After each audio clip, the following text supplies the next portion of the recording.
ថ្នាឲ្យកូនបានចូលដល់សេចក្តីល្អ10ប្រការគឺ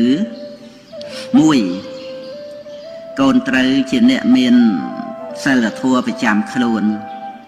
2កូនត្រូវស្វែងរកការចេះដឹងមកដាក់ខ្លួន3កូនត្រូវគប់រកតែជាមួយនឹងមិត្តពិតប្រាកដ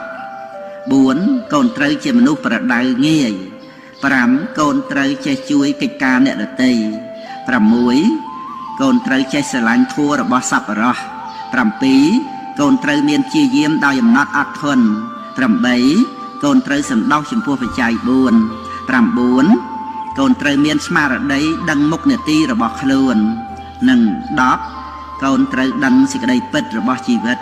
គឺត្រូវដឹងថាគ្រប់ជីវិតដែលកើតមកហើយរមែងបែកធ្លាយជាធម្មតាទើបមិនគួរប្រមាថនៅក្នុងជីវិតនិងត្រូវរក